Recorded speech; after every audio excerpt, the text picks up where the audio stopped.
Hey everyone, in today's video, I'm going to show you how to set up Ubuntu for gaming. Now, why am I setting up Ubuntu for gaming? Because a lot of people seem to be using it.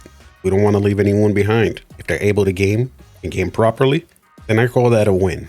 So in this video, we'll quickly go over setting up Steam, how to get some other essential gaming apps, and some other optional things as well. I do want to say that the current version at the time of recording is 2404.3. Within this month that I'm recording, 2404.4 is going to come out with further improvements. It's going to give us the 6.17 kernel and a more updated Mesa driver. And one more thing, this year in 2026, you might also want to look out for the newest version of Ubuntu releasing later in April, which is going to be 2604. That one I'm sure will definitely have a newer kernel and updated Mesa drivers. However, with all that in mind, if you're just getting your feet wet in Ubuntu, I'm going to show you how I game on this.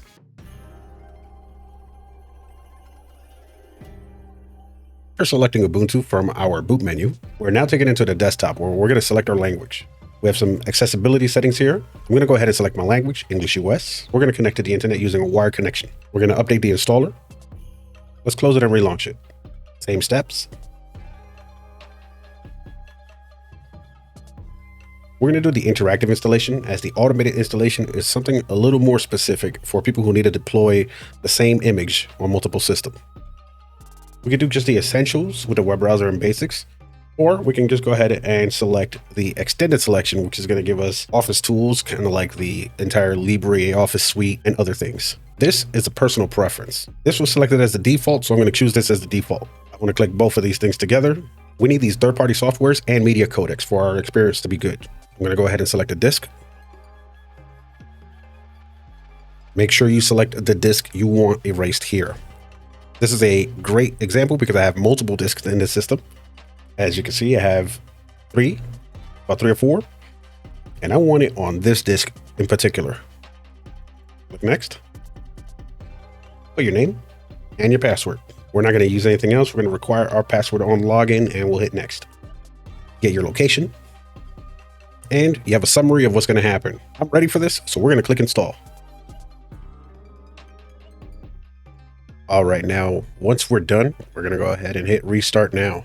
At this point, you can remove your USB stick and hit enter. It should reboot directly into it. Since I have multiple OSs installed here, you're going to see them here. I have Windows, I have Linux Mint, and now I have Ubuntu. So we're going to go ahead and launch Ubuntu. Let's go ahead and log in. Now, one thing we're going to notice here by default is that we are using Ubuntu, which is going to use Wayland by default. If you ever needed to use Xorg, you have the option to choose it here before you log in.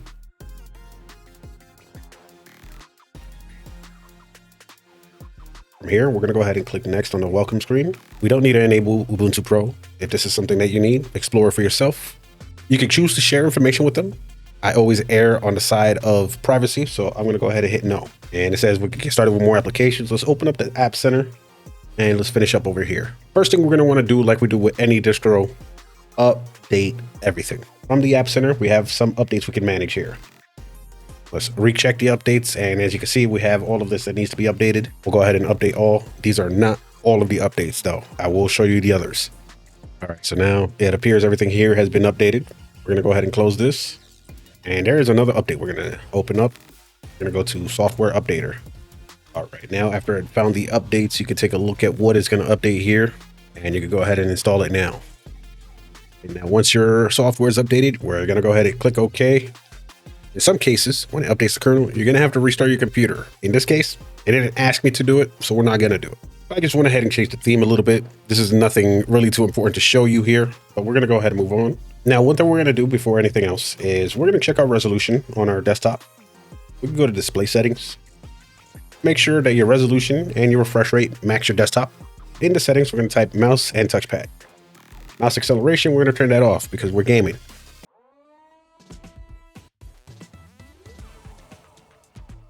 So now while you're at the update phase and you've already started updating everything, there's one final step. You want to open up the software and updates, and you want to come here to additional drivers. You're going to find your Nvidia drivers on this page right here. And typically the one you want to use is the one that's labeled open, because these have the open source modules in them. If you want the absolute latest versions of the Nvidia drivers, you're gonna have to add the PPA to this. And what is a PPA? We're basically gonna tell Ubuntu to get the drivers directly from the source instead of the ones they curated. And so from here, we can gather this. This is Nvidia's proprietary GPU drivers. And very important notes here that you must see. Take account which GPU you're using so that you can use the proper drivers. We're gonna head down to the lines here. We're gonna go ahead and copy this line right here. We're gonna open up our terminal. Once we open up our terminal, we're going to paste in sudo add repository graphics drivers PPA. Type in your password. You're going to have to accept it, hit enter. And now once that's done, sudo app update. Here we're pulling in the latest information for the Nvidia drivers. You want to refresh this and you'll see the latest Nvidia drivers here. I don't have an Nvidia card. The newest Nvidia card I have available is a GTX 770. That's not going to be helpful here, so I'm not going to show it.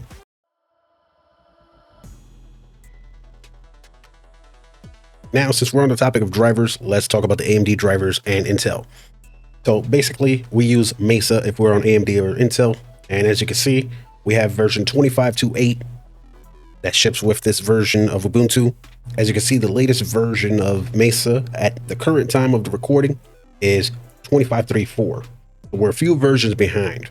Now, if we wanted the latest, absolutely the latest version of Mesa, we have to add a PPA to our system for that as well. Here are the Keysack Mesa drivers. To my knowledge, I believe he's a developer or contributor at Valve.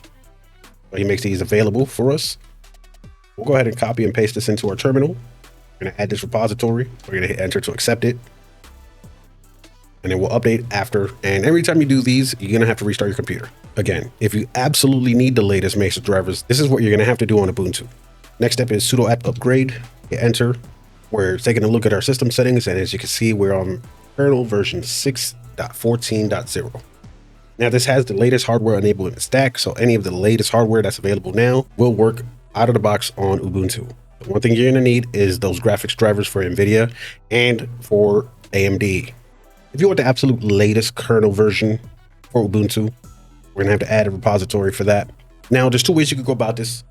I have on screen the instructions to install mainline, and through this, you'll be able to update to the latest mainline kernel.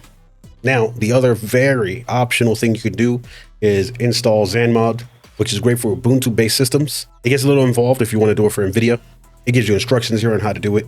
So as you can see here, for NVIDIA graphics, it says the repository with the kernel versions supported for Debian-based distributions. You're gonna have to add a repository, then update. This is gonna work with the 580 or 590 NVIDIA drivers. However, before you do this, you wanna make sure that secure boot is turned off in your BIOS. Then when you're done updating it, you can turn it back on. This is one step that it's really missed, and a lot of people tend to have issues with this. For anybody else, we'll just scroll up and get the APT repository. And I always recommend to get the main one, which is the stable mainline. It's going to keep you up to date with the latest mainline kernel with their modifications made to it. Down below, you have which family you're going to use, because when you install this, you want to make sure you click on the right version.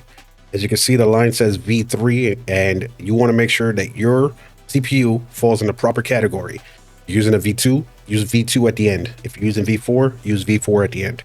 And I want to stress that this is highly optional. If Ubuntu is working with the current kernel version and you're not running into any issues, there is no reason for you to do this. If anything, I would recommend you stick to the mainline updater and then mess around with this if you want to.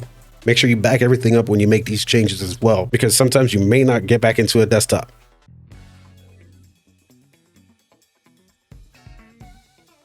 Go ahead and open up the App Center once again. So the first thing we're going to do is install Steam, and we can find it within the App Center itself. So we're going to search up Steam in our search bar, and we have two different categories here. We have a Snap package, we have a Debian package, and the one we're going to want to use is the Debian package. So it's going to be listed as Steam installer. So we'll click on that. We'll go ahead and click install. It's going to prompt you for your password, so just go ahead and enter that. Okay, I'm actually glad that this happened here, because now we can actually fix this. We have an unmet dependency. We don't have the i386, which is 32-bit libraries. What we're going to do is get it directly from the source. So we're going to head over to Steam and we're going to install Steam. As you notice, I clicked on install Steam and it downloaded a deb file. And this is what we're going to need here. Click this deb file. Now it gives us a warning here, but we're going to go ahead and install it anyway because we know this is from Valve. Click install, and then we'll click install. Type in your password to verify it. Now the Steam launcher is installed. We're going to go ahead and hit start Steam. And the cool thing about this is that it's letting us know that some packages seem out of date. So it's going to update them for us after we hit enter. Let's go ahead and hit our password. As you can see, the 386, which is the 32-bit libraries, these all are the ones that are missing. So let's go ahead and proceed. We're going to hit yes. Here we go. Here, we'll click Start Steam again.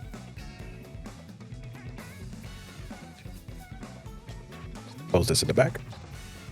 Let's go ahead and log in. Now, once we're in Steam, I'm going to do a check. Go into settings. I just like to always head into compatibility to make sure the Proton's enabled, and yes, it is. Another thing I like to do personally for downloads is disable shader pre-caching. A lot of people swear by it. I don't. This is the thing that's going to cause you to wait immense amount of times during certain game startups. And this is also not a necessary step. There's already asynchronous compiling within Proton, so this is not needed. But then again, this is going to be one of the few options where it's going to be preference. You choose to do this or not.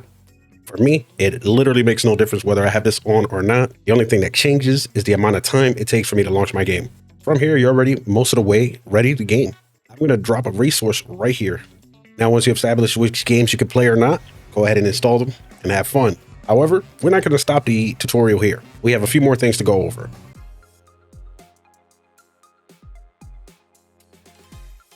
Now I'm going to go ahead and install a few other things that are going to help us game. And the most important thing we're going to need is Flatpak. Ubuntu does not ship with Flatpak by default. So this is something that we're going to have to add ourselves because we're going to need this to get everything else we need, from emulation to certain tools and other game launchers that we need. So what we're going to do is search up FlatHub, or just go to flathub.org. And from FlatHub, I like to just scroll to the bottom. You go to setup, Ubuntu. We're going to have to bring up the terminal here. So we're going to copy this and paste it into our terminal. Sudo apt install flatpak. Type in your password. Hit yes. This right here is installing the GNOME Software Center. We are not going to use that. We're going to use a different software center for our Flatpak applications. So let's add the FlatHub repository. We're going to copy this and we're going to paste it in here. Type in your password. And we just added the FlatHub repositories. We're going to need to restart our computer. So let's go ahead and restart our computer. Now that we have restarted our computer, we're going to go ahead and bring up our terminal again. I'm going to go ahead and install Flatpak, install Bazaar. I'm going to hit yes on this one because this is the right remote. And just hit yes all the way. And it is installed. Head down to the show apps button and we see Bazaar right here. I'm going to add this to the dashboard. We have our two shops together. I'm going to click on Bazaar and it's refreshing the store contents. And here it is. And as you can see, you can get almost any application you need here. However, we're going to go down to what we need here, and is We Love Games. As you can see, we have already a few pre-selected at the top. If you're a Roblox player, you come here. I don't recommend using this version of Steam. We want the native version, which is what we just installed. But we do want Heroic Games Launcher. You can get RetroArch from here. Prism Launcher will help you launch Minecraft. Proton Up Qt and Proton Plus will help you get the latest versions of custom Protons to help you run games in Steam and these other platforms. So this is definitely one that I'm going to get. So let's start with Lutris. We'll go ahead and install that. While that's installing, we can go ahead and click on Heroic. And I have videos on installing games through these that I'm going to link right here so that you can use. We're going to use Proton Plus, and we can look at more games, and we have a larger list of things that we can install here. If you're into emulators, you get the ones from here. For certain emulators, however, I'm going to make a separate video on that because we have native versions that are not Flatpaks. They tend to come in a different form called app images. And for app images, we're going to have to use a different application. We'll look up Gear Lever. We're going to install that. This will help you manage your app images, which is what I use. Let's go ahead and get Flat Seal, because Flat Seal is going to help us manage permissions with these applications that we're using from FlatHub. So we'll install that. From here, we're going to grab Goverlay. Goverlay is going to allow us to see our performance, kind of like how we use MSI Afterburner on Windows. From here, we can also get this other application called Lact, which is going to help us control our GPU. And I think for now, this will be all the apps I'm going to use. So here we go. We went ahead and got Lutris, Proton Plus, Flat Seal, Gear Lever, Heroic Games Launcher, Goverlay, and Lacked. Here's Proton Plus. From here, best example I could give you to use Proton Plus is if we're going to get the Glorious Egg Proton, we're going to go ahead here and download it. And this is downloading to Steam. So it automatically places it to where it needs to be for you. And I'll show you how to use this in Steam. Make sure that you've completely closed out Steam and then reopen Steam so that it can be shown on the menu. I have Steam closed out. We're going to open Steam up again. Once you're back in Steam, you want to go back into the settings and check the compatibility tab. And from here, you can either set this to be global on GE Proton, or you can set it on a per game basis, which is what I would recommend you do. I like to use Proton Experimental or Proton Hotfix as my default tool. And then I'd like to add GE to the games that need it. Another thing you can do is click here, and now you're able to install this to your Lutris or to your Heroic Games Launcher. We have Lacked right here, and we have a Flatpak set up, so we're going to need to give it permissions. We'll go ahead and hit OK. After you read all of this and you're okay with it, make sure you read it and you're okay with it. Service has been started. And here is Lacked. Now, if you want to learn more about Lacked, I have a video. I will link it on the top and bottom. Okay, so at this point, I basically have all of my essentials ready to go. So if you liked the video, don't forget, give it a like and go ahead and subscribe while you're at it. And if I missed anything, don't forget, go ahead and comment that as well. This way we can help as many people find a comfortable landing on Linux, whether they choose Ubuntu or any other distro. I want to thank you all for watching, and I'll catch you in the next one.